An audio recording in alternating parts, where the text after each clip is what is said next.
¿Qué tal? Esto es Escena Internacional, podcast producido por Comité de Lectura con la colaboración de Rodolfo Sánchez Aizcorbe.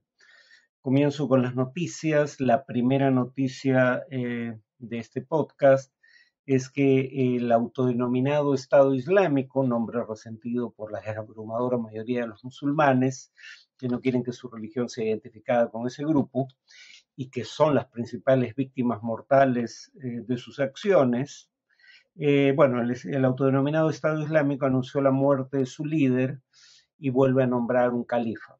Se trata del tercer líder que muere en manos de sus rivales políticos desde 2019.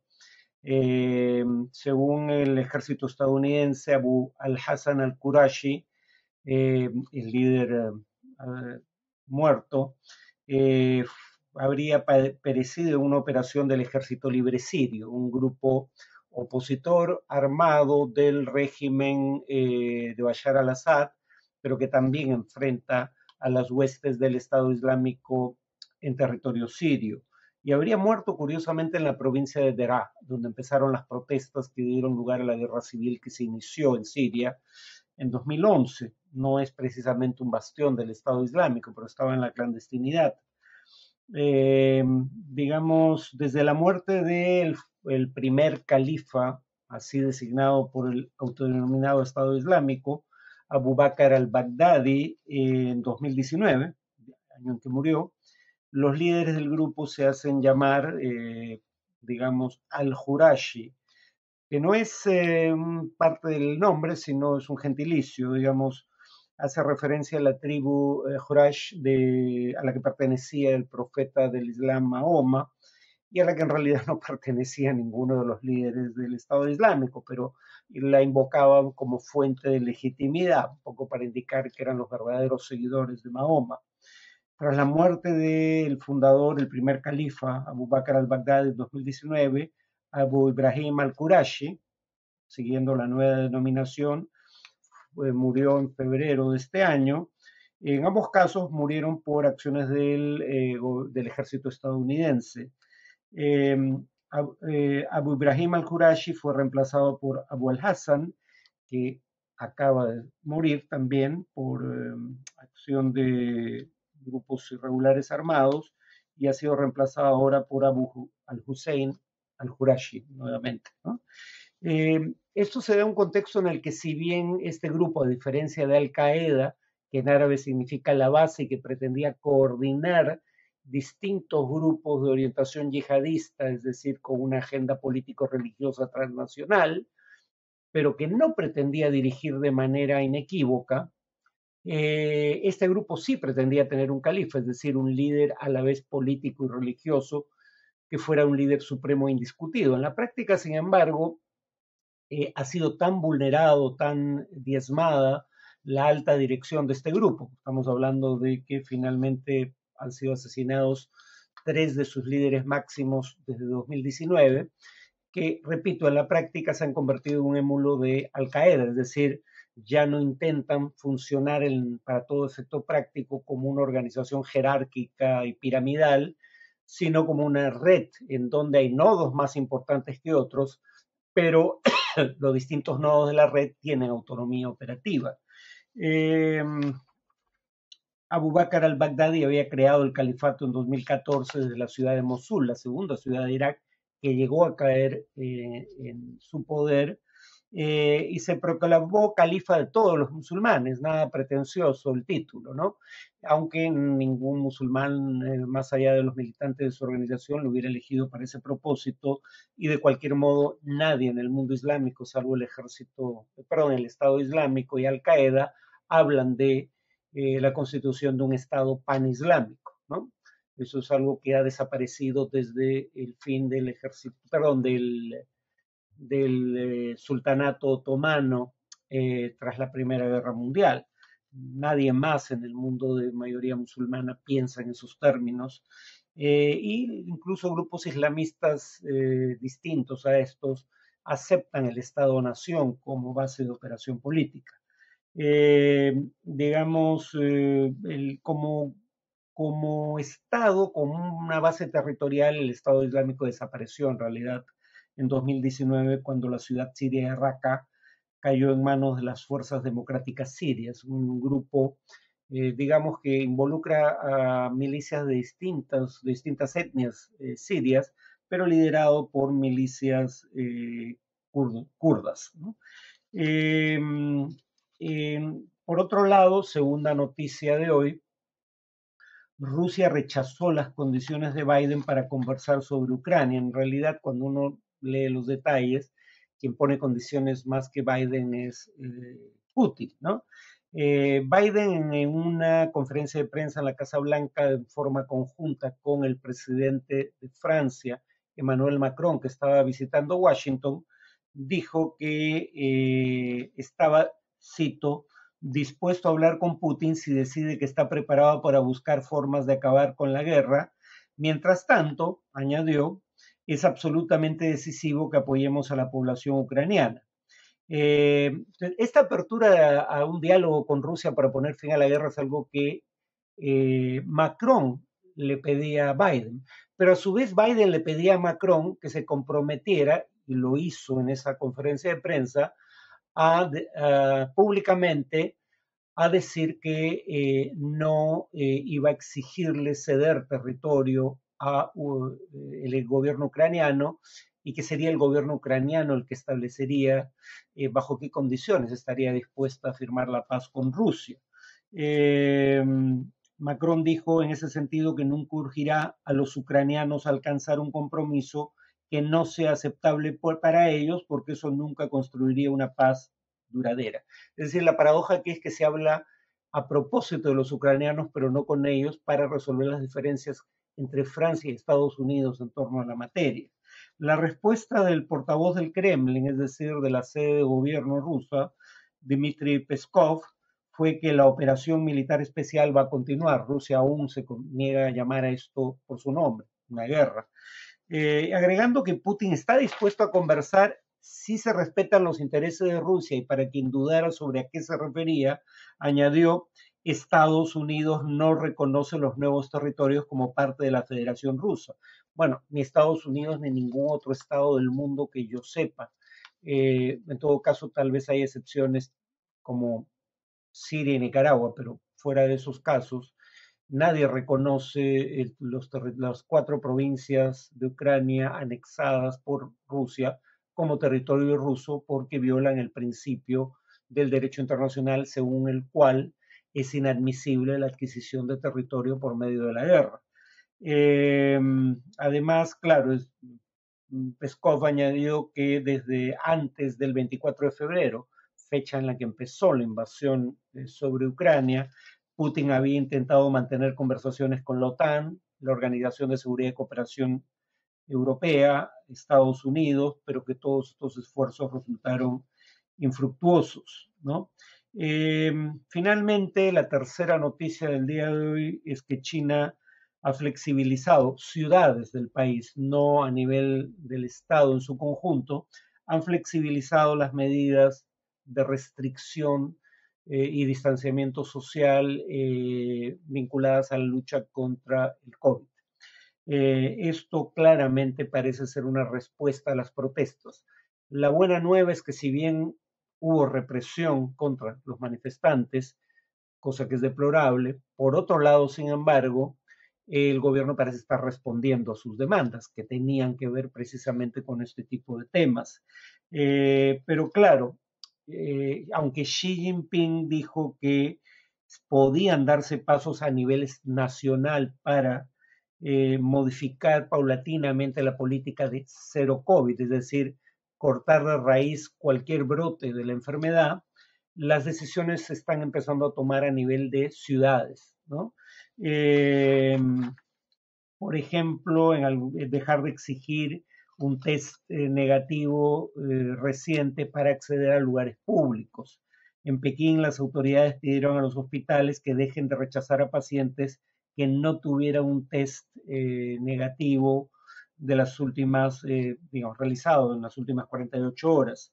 Esto en respuesta a una campaña en redes que se había hecho viral y que ponía los nombres de los fallecidos no por COVID, sino por la negligencia de las autoridades de la perspectiva de quienes protestaban, negligencia debida a las restricciones sanitarias por COVID. Es decir, si bien las medidas del gobierno reducían el número de muertes por COVID, en tanto exigían tener un test negativo de COVID tomado en las últimas 48 horas para ser admitido a un hospital, mucha gente por no tener ese test moría por otra causa, al no recibir atención.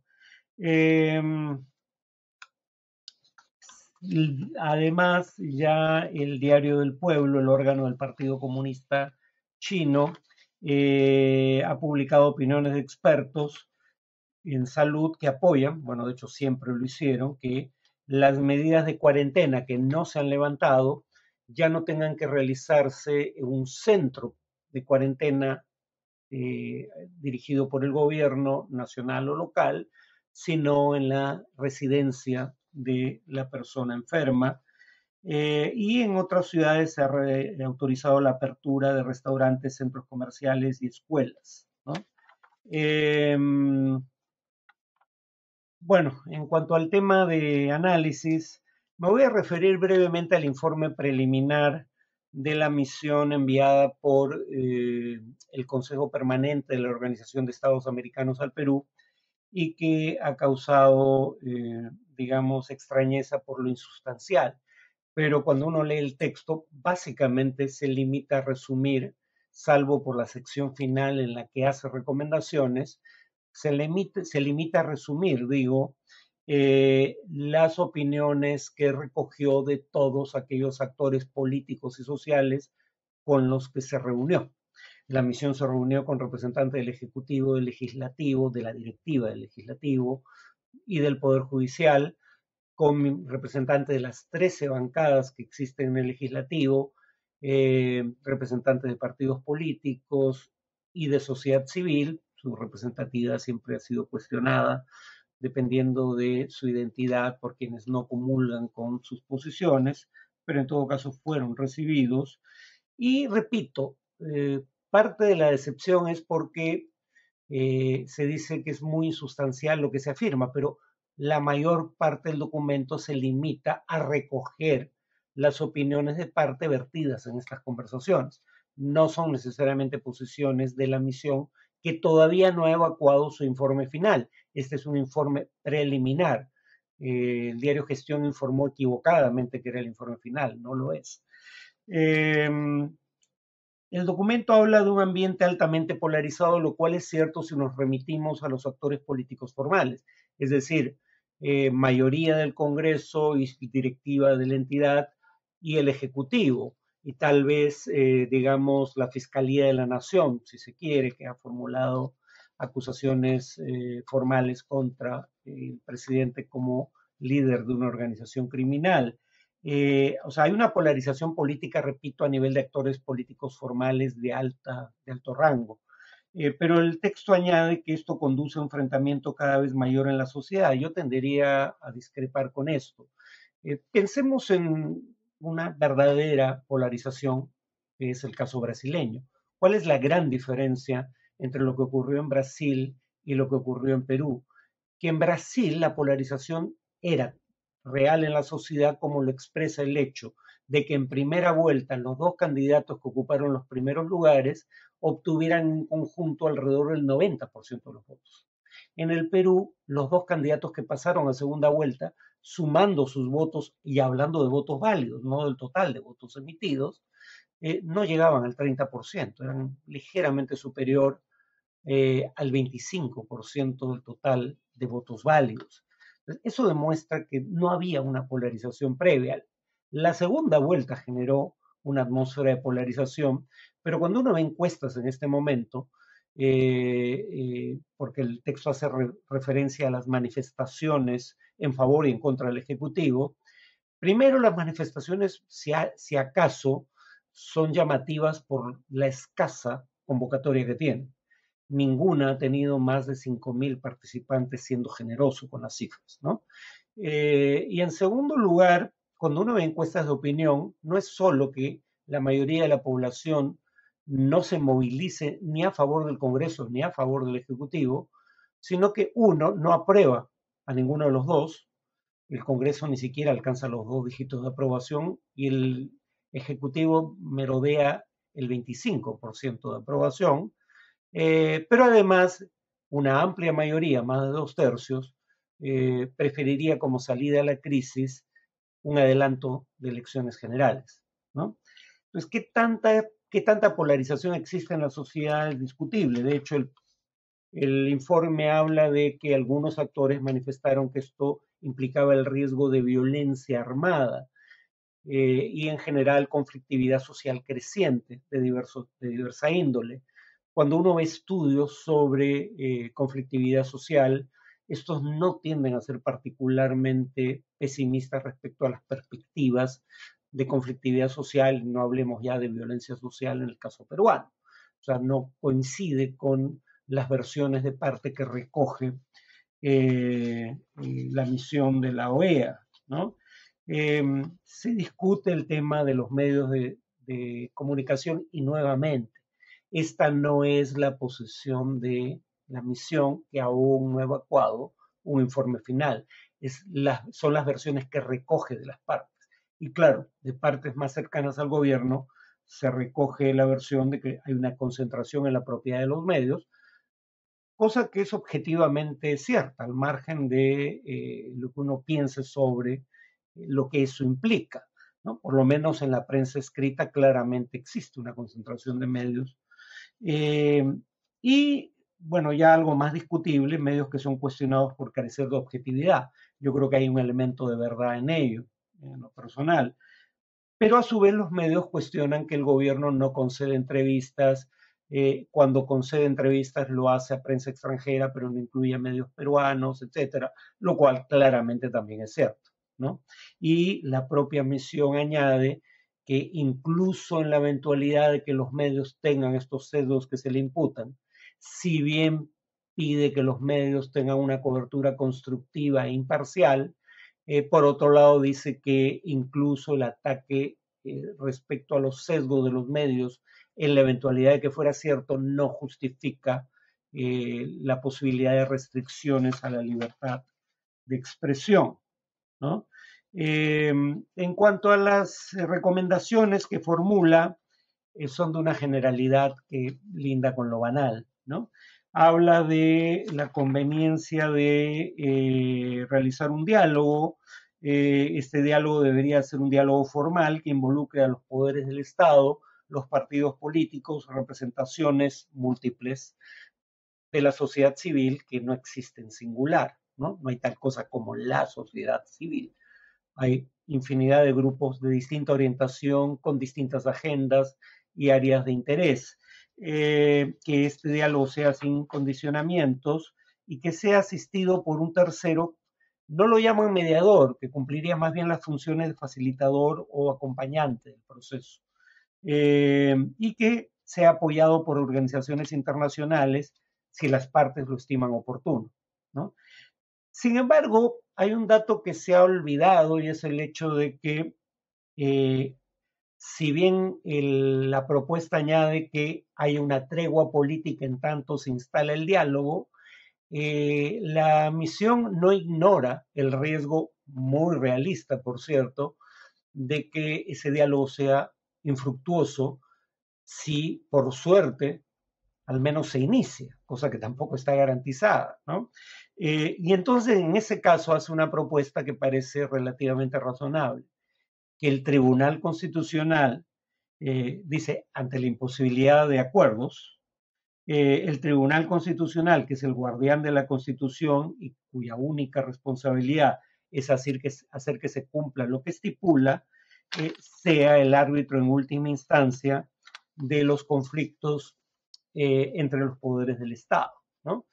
Eh, Creo que el gobierno va a ser quien tenga mayores dudas respecto a esta recomendación, teniendo en consideración que este Tribunal Constitucional fue elegido por una mayoría calificada del actual Congreso, que es su gran rival. Pero por otro lado, el Tribunal Constitucional, elegido por este Congreso, por unanimidad, llegó a la conclusión de que la acusación de traición a la patria, como indicáramos en este podcast, contra el presidente por declaraciones ante CNN en español no tenían ni pies ni cabezas, ¿no? 7-0. Y el Congreso no tuvo idea más peregrina que devolver, en lugar de desechar una acusación que claramente no tiene fundamento, la ha devuelto a comisión, ¿no?